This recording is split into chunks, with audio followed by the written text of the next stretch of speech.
Bada, bada boom, sold. Huh? Just sold my car on Carvana. Dropping it off and getting paid today. Already? What, you still haven't sold yours? You told me about it months ago. Is the offer good? Oh, the offer's great. Don't have another car yet? I could trade it in for this car I love. Come on, what are we waiting for? You're right. Let's go. Whether you're looking to sell your car right now or just whenever feels right, go to Carvana.com and sell your car the convenient way. Terms and conditions apply. Blog Talk Radio. Good morning, everyone, or good afternoon, depending on where you are in the world. You're listening to Sunday Talk with Kellie and Lisa. I am the Kellie part of that. Hi, I'm Lisa. Welcome, welcome. We've been talking about money for a couple of episodes, and it is really an important subject. And something happened in my world this week, and this show may seem to be a little bit out of sequence with the way we've been guiding you through talking about money and how to look at it and the spiritual aspects of money. But this is a really, really important topic, and at least right now for me, it's very timely. And today we're going to be talking about end of life and how important it is to make sure that your relatives, your loved ones, whoever has your power of attorneys, both for finances and for your health, power of attorney, how important it is to let those people know what it is you want. In our society, especially in the U.S., there are all sorts of ways to make sure people are comfortable at the end of their lives. And there was a death in my family yesterday, actually. And what preceded that death was days and days and days of her heirs not agreeing on what should be done. And truly, had it been laid out in no uncertain terms, months ago, years ago, whenever, then that wouldn't have happened. And a person who led a very good, loving life would not have had to suffer at the end of it. Now, I know people are thinking, well, what does that have to do with money? Well, honestly, it has everything to do with money. When we're talking about money, we're talking about not only what we spend, how our bills are paid, what we manifest with that money. We're also talking about money to take care of people, money to take care of yourself. And it's important to have those conversations, not only about who gets how much of your money when they die or who gets what possessions. It's equally as important to talk about, the final end of your life, not only in a financial aspect, but in a spiritual way as well. So that's what we're starting the show with, death. and I know it sounds like a really funny thing to put in the middle of a money series, but think about it, and you'll find that it's really not so odd after all. We need to look with more spiritual eyes at every aspect of life, not only money. What do you think, Lisa? Well, first of all, good morning. I do extend my condolences to you and your family. Death is always hard, even if you know that it's coming, and we should all know that it's coming because the only guarantee in life is death. And somebody once said taxes too, but I know plenty of people who can evade those. So for sure, the only thing in life is death, that we're guaranteed. And this is such a terrible topic, but it's an important one. No one really wants to talk about death. No one wants to talk about the possibility of death. And it's really hard to have that conversation with the people that you love and care about the most. I know my mother is 81, and I see her every day. She is with me at this time, and I know that inevitably one day she's going to go. And as much as I don't want to talk about that, we do talk about it. And it's important to have a plan in place. That way you are preparing your loved ones for an easier transition when you go. They don't have to worry about, what do I do with all of her stuff? What do I do with, her finances or him, not just selecting any one gender here, not trying to single anybody out. But, the things that need to be done, a DNR on file, do not resuscitate. Do you want them to, do certain things to you to try to keep you alive? And then if you do, how long do you stay on life support before you allow them to let you transition, to the after this life? So it is an important topic. And I was just at a meeting this past week. It's a women's networking meeting. It's called Women, Wine, and Wealth, and it's incredible. And we were talking about preparing your estate, and it's talking about, life insurance to help pay your final expenses or to help pay off any bills. And that's why money is so important. That's why the topic of money and finance is so important. And it does tie back into death, because if you don't have your plan set in place, your estate becomes probate. And there's this process just to give somebody in your family control of the estate.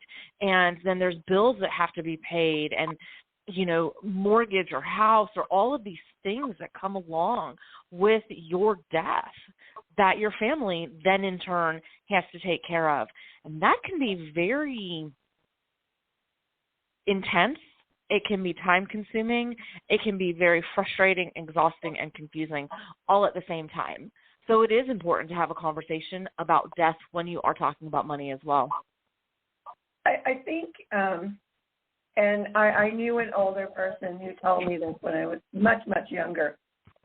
When you're starting out in your life and you're starting to think about money and you're starting to think about what you want in your life, do you want to buy a house? Do you want a business? What do you want? At some point, and this person's opinion was that by the time you reach the age of 40, you should be looking at life insurance. Now, I've known many people who have passed on way before 40, so I don't know that there's really an age limit to it. But I think everyone needs to look at your options where it comes to life insurance. If we're going along and we're manifesting money and we're buying things, and if you're, 20s, 30s, 40s, you've got plenty of time ahead of you. Yeah. But still, there are life insurance policies that you can buy that are very, very, very inexpensive, especially when you're young. They get more expensive as you get older, of course. But everyone should really think about looking at a life insurance policy. When I was in my 20s, I had a large life insurance policy for $7 a month. Now, I know that was a million years ago when I was in my 20s. But still, if you look around, you can find small, you don't need $1 million life insurance policy, but you need enough to make sure your family isn't burdened by burying you or cremating you or whatever that is. Most people don't have enough life insurance. What Social Security gives you is not nearly enough. So when we're talking about money, it's important that we realistically talk about money. And each and every one of us are going to die one day. Do you want to burden your children, your family, God forbid, your parents? I think that is the worst pain for a child, or for a parent to have to bury a child. And that has happened also in my family this year. This has been a really horrible year for my family. We've lost family members, 2 of them in 1 year. So, but those are things you need to think about. Get a little bitty life insurance policy. You can find one for $10,000, and I think that's what they recommend these days. And don't burden your family with that. Make sure you write down somewhere when you're doing your will every single financial account you have and roughly how much is in there. At the end of your life, your family might be looking at intensive care hospital bills.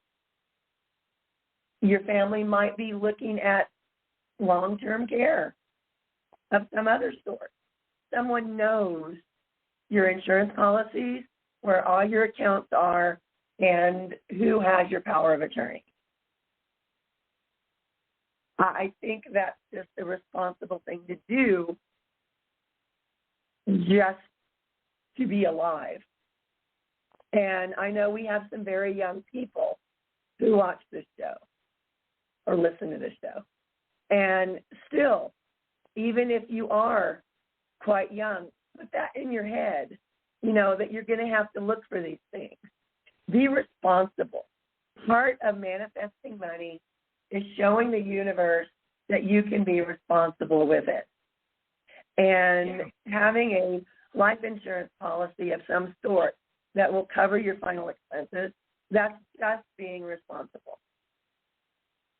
Now, I understand if you're having trouble eating, if you're having trouble putting food on the table, us talking about a life insurance policy, even if it is only $7 a month, is a stretch for you. That's okay. We're not going to judge you.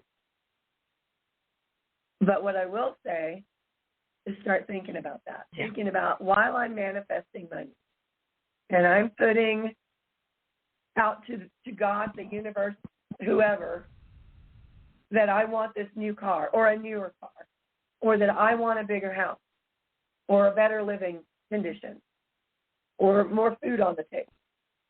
When you're putting all those things out that you want to manifest, add that $7 for life insurance or whatever that amount is for you. While we're manifesting, let's manifest things that we can pass on and make sure we're not going to burden our children or whoever in our lives with that end-of-life expense. And that's how I tie end-of-life back into money. On the other end of that, we have the ability to not let anyone suffer. Don't let your loved ones suffer. If there is truly no hope for recovery, there's no need for them to suffer before they die. Okay, I'm off my soapbox. I liked your soapbox. And it is a difficult subject. My children have a life insurance policy because if something were to happen to them right now, at this point in my financial journey, I don't want to dip into my savings if something were to happen to my children. And so I do have a life insurance policy as an additional step to help me along the way if something were to happen to my children. And it's easier to keep them insured if you start before you have any signs of illness or injuries and things along those lines. So if you start out younger, and then there are some proponents of getting yourself to the point where you don't need life insurance. And that is great, and that is fabulous. For the most part, that is something to work for. That is a great financial goal, is to have enough to cover anything that needed to be covered for your, the death, funeral, all of that. And I'm just putting out there right now, though, I want to be cremated, and you need to put my ashes over water somewhere, because or put me in a cup that they put the seed and plant me out in the forest and I fertilize a tree. Like, that's what I want. I don't want anything extravagant. And you better have a party when I die, like celebrate my life. Don't mourn my death. So I'm just putting that out there so y'all can go back to this and listen and say, that's what she wanted. Anyway, the building up enough debt-free, becoming debt-free, so that you can then take that money and invest it in yourself, so that, you have that plan in place that if you die, that money then goes to your children and to help cover your death celebration, life celebration, whatever. And, so there are steps in place. But for a lot of people right now, we're not at that point yet.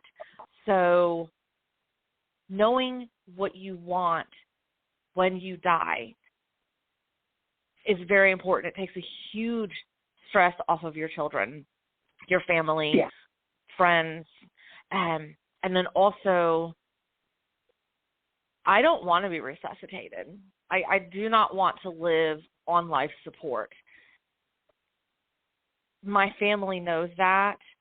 I still have a do not resuscitate, and there's very specific steps in my do not resuscitate. I don't want you to just leave me there. You can try. Right. But if I have to go on to some sort of life support system, do not burden my family with that. I do not want my family to be burdened with that. I feel that's a grief process that's extended. This is my personal opinion, and it's not meant to offend anyone, but I believe it's a grief process that's just an extended grief process that I don't want my family to have to go through that.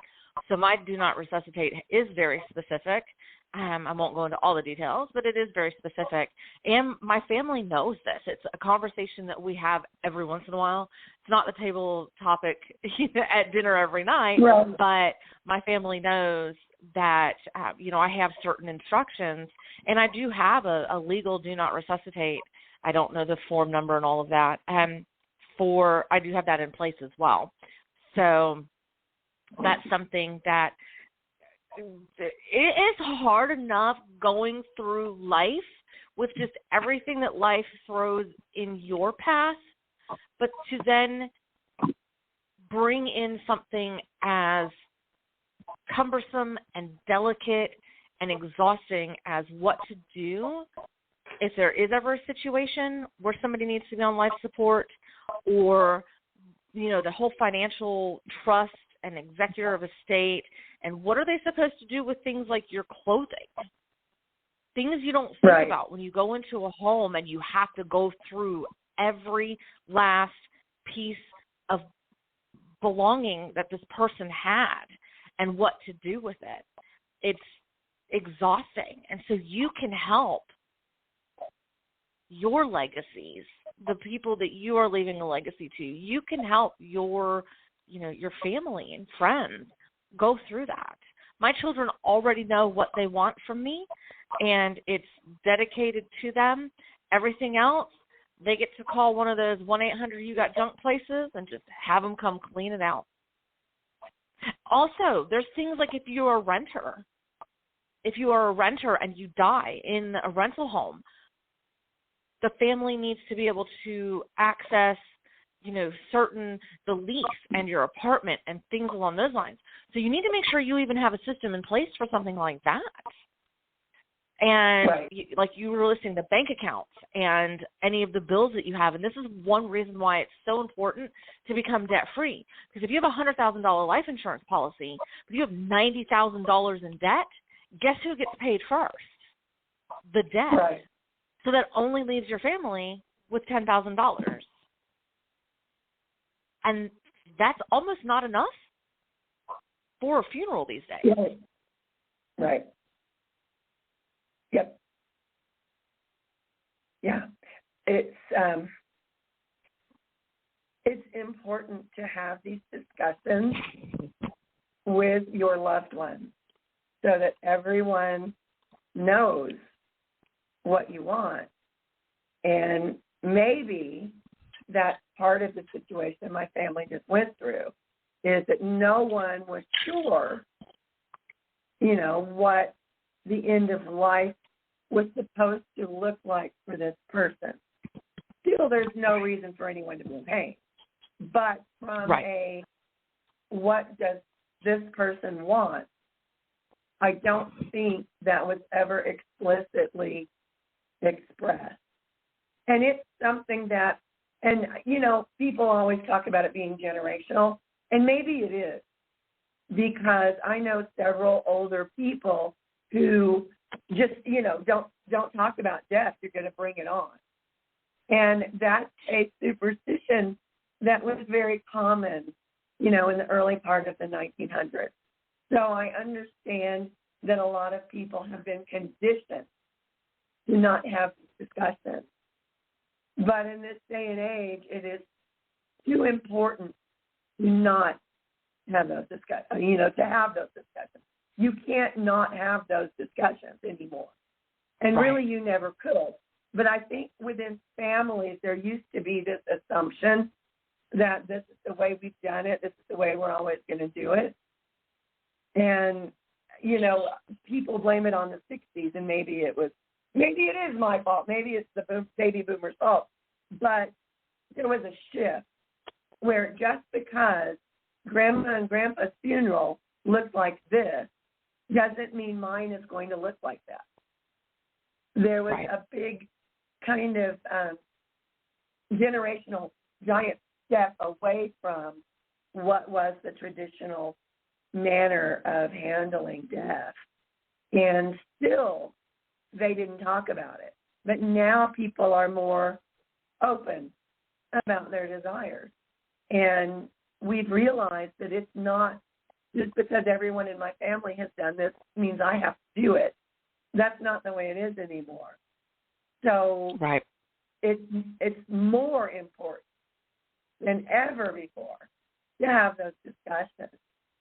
And I really think when we're, and I've said this repeatedly, I don't like vision boards. But anyway, if you're going to do a vision board with your dream house and your dream car and your dream life, include something there about a nice life insurance policy or a bank account that you set aside to take care of your end-of-life needs. It's not morbid. I know people's first response to me is, oh, wow, that's morbid. It's not morbid. It's necessary. You mentioned something that's very connected to our show. You mentioned that we are breaking those ancestral bonds. At one time, death was celebrated. It was,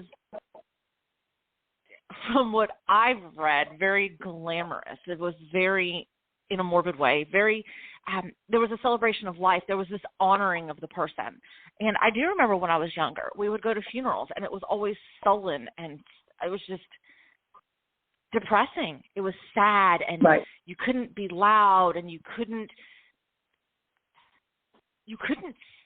honor and celebrate the person who was in the casket in a way that they may have led their life. I remember going to my grandfather's funeral, and this man was loud, and he was full of life, and just, good Lord, the man just was stubborn as an ox. I think I get that part of my personality from him, and just, very stubborn and just very loud. A small guy, big personality. He filled a room with his personality and with his bigness, even though he was really small. And I remember his funeral, and it was boring. I hate to use that term. It was horrible because it was everybody, head down, hands folded, very quiet, in this bizarre reverence to this man. It just never fit well with me. I don't like funerals like that. But I don't feel like it really celebrated his life much. And then we save that for the after party or whatever you call it. When you get together with everybody that attended the funeral, you have dinner. And that's when you get to celebrate their life. And guess who's not with you when you're doing that? The body has already been interred. So it's like, why aren't we celebrating in that? We're having our time to grieve. You have the viewing before you actually have the funeral service. Then you're standing at the grave as you watch the body go into the ground. And I know this is really harsh and just very straightforward, but, why wait until after they're in the ground to celebrate life? Why wait until we are dead to celebrate living? That's a whole other topic of the show, but there's some spirituality in this, is preparing, breaking those bonds that our ancestors, the 50s, 60s, 70s, 80s, heck, I even remember this in the 90s, and we're shifting now. We are taking back power, if you will. Finances aren't as taboo. Death is not as taboo. We're having conversations with our children that we weren't having before. So breaking those bonds from the past is very spiritual and very enlightened. So it really does tie into our show. I have no idea what tangent I just went off on. I apologize in advance for that. No, it was a good tangent. One of the things that I'm always surprised by is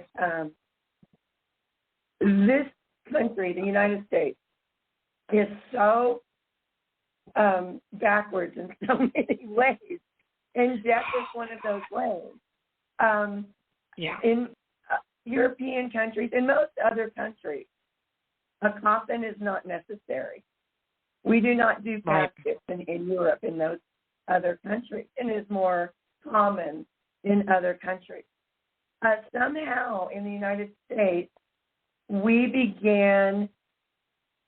You have to have the most expensive casket you can find.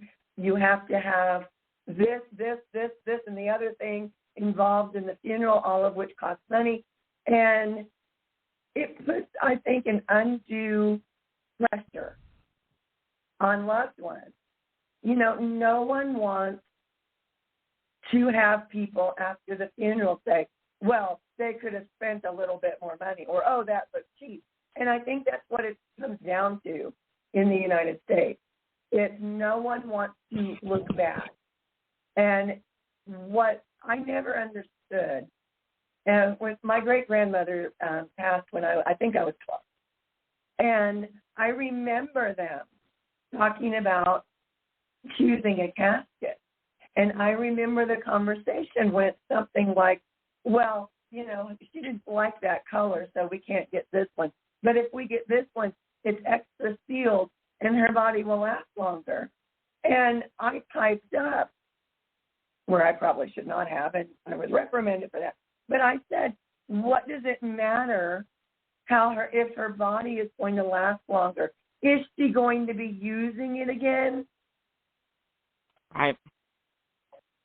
And as a child, I didn't understand. Why is that important? But I think still, we still think of it that way. And I actually did a little bit of research in it, and the widespread use of caskets of an expensive nature rather than a simple pine box, which is what people used to use, came about after the Lincoln assassination. And they wanted to put his body on tour, so they had craftsmen come up with a special casket that would help keep him preserved and help keep oxygen from deteriorating his body. And after that happened, all of a sudden people started buying the most expensive, exclusively available caskets they could find. And, I don't know anyone who really needs that. I think even heads of state really don't need that, but it is something to consider. In most states in this country, you don't even require a casket to bury someone. You can do that simple pine box, and it's legal. Right.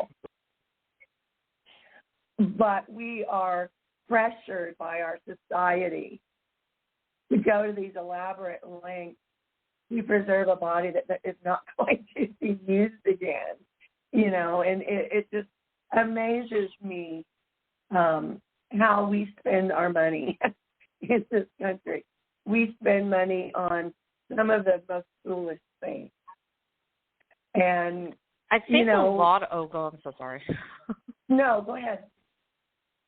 I think a lot of it also has to come back to the not being at peace with death. Yes. And we're walking, at this point, we've walked away from our natural process that our body, ashes to ashes, dust to dust. That is what happens to our body. We go into the ground, we become compost for nature. And there's a whole process from the bugs to the becoming soil to nourish the plants that grow, and we've definitely walked away from that quite a bit. And I don't want to be in a box. No. I don't know really what happens after death. I don't know if there's I'm just asleep for a really long time until everything else starts to happen. That's not the case. But I'm claustrophobic. And just thinking about being in a box until my body has the ability to decomp all the way, I'm good. I am okay. So, yeah, just cremation and turn me into a seed fertilizer. Plant that pod out in the middle of the forest or wherever you choose so that a tree can then grow from me. Just don't cut it down before it reaches maturity. That's all. Right. And, there are things, I know I had a friend who had a mother who died, and she was looking into cremation and all of these. Well, before she died, she had already made all her own arrangements. And my friend called me, and she says, my mother just wanted to know if I wanted her ashes made into a locket. And I said, oh, my God, Mom, no, I would never want you to be sold at a flea market someday or a garage sale. And I know that, you don't know what's going to happen in the future. And having your ashes made into something, I'm not sure I agree with that either. I wouldn't want to be sold at a garage sale. but I have seen that where you could get turned into a diamond. I thought that was really cool. Yes. But I admired how she made her own arrangement, knowing that her cancer was terminal, knowing that she didn't have much time left. She took it upon herself to make her own arrangements, and that was fabulous. And I think really each and every one of us should do that. There are places where you can lock in your cremation costs. You can make your own decisions now, decades before you actually avail yourself of those decisions you've made. And, if you prepay for everything, that is an awesome financial goal, I think, for everyone to have. Look into what it costs. Make your decisions. And if you can, prepay for those. And if you can't, that's fine. No judgment. But it's a good goal to have, for anyone. That way you don't put pressure on your heirs to try to make something wonderful when something simple is all you wanted. Now, some people do want a grand send-off. Personally, I used to, in my younger days, want a classic New Orleans funeral with the big processions and the third lines, and I just thought that was so much fun. And every time I go to New Orleans, I look for those funerals so that I can join in. But great party, But these days, I'm more, I want to be cremated. I would love for a portion of my ashes to be spread over my mountain. I know they're called the Chiricahua Mountains, but let's face it, they're mine. And the other half over the Pacific Ocean, and that's what I've wanted for decades now. And, if that happens, yay. If it doesn't happen, you know what, I'll understand. But my daughter is very well aware of my wishes. Right. And she has already checked into, if I have my mom cremated when she died, well, you cut her in half and give me ashes in 2 containers. Because she's worried about separating ashes. But and really, what they do, in case anyone is curious, is it's a big plastic bag. If you don't pay for the expensive urn, and you do not have to, they will give you the ashes in a giant plastic bag. And what we've done here with a friend, a close friend, who passed away many years ago now, is we got the ashes in a bag, and everyone who was close to him got a portion of those ashes. Awesome. And a portion of his ashes are in my vineyard right now. Neat. And, I thought that was a beautiful thing, especially since he talked me into doing it in the first place. And it means something to me. And it means something to everyone who has a portion of his ashes. And I really think that's so much more meaningful than, go visit a marker, a grave marker in a funeral, or in a cemetery somewhere. So it's just something to think about. And, if you sit down and you start thinking, well, this might be nice or that might be nice, go the next step and cost it out. Yeah. There is nothing wrong with wanting the most glamorous casket you can find for yourself. That's fine. If that's what you want, that's what you want. But if that is what you want, take that pressure off your heirs so that they're not financially strapped providing that for you. Take a little bit of responsibility for your own end of life. And kind of brings us back to where we started. It's not a wonderful thing to talk about. Mm-mm. But when you're talking about the spiritual aspects of money, this is what we do a lot on the show. This is a spiritual aspect of money that needs a little bit more attention paid to it. In this country, we're so prolonged life. I'm going to live forever. No, you're not going to live forever. Right. And you can only prolong life so much. Let's, take a giant step into reality here. We all know we're going to die. We can plan better for it. Yes, and take that burden off of your family in the process. Yeah. They're going to have enough to deal with their own grief, and that's not as horrible or callous as it sounded. They're going to be processing their own grief. They're going to be going through their own process, and I know people who still haven't touched the things from years ago. They're still sitting in boxes, and every time you go to a box, you open it back up again. The beautiful thing about grief is as you move through it, when it comes back up again, it can be a little quicker to go through the next time around. But it's definitely cyclical, and it's always there, But just help your family out and have a plan. And that starts with, yes, your finances need to be on track, but the simplest thing that you can do right now is tell them what your life plan is. If something happens to you, what steps do you want them to take? Do you want them to try to resuscitate you 4 times? Do you want to only be on life support for 6 months or 5 years? You can be very specific to that. And it's sickening. Like, I think about it sometimes and I get sick in my stomach, but it is going to happen. And you can make it easier for the people who love you and care about you and need to not worry about if they're doing the right thing or the wrong thing, because they are processing their own side of it.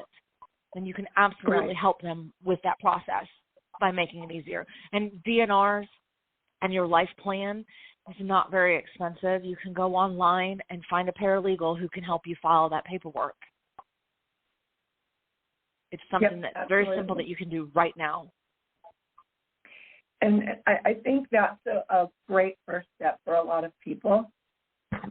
Even people with, who are really strapped for cash can investigate, how do I file a DNR?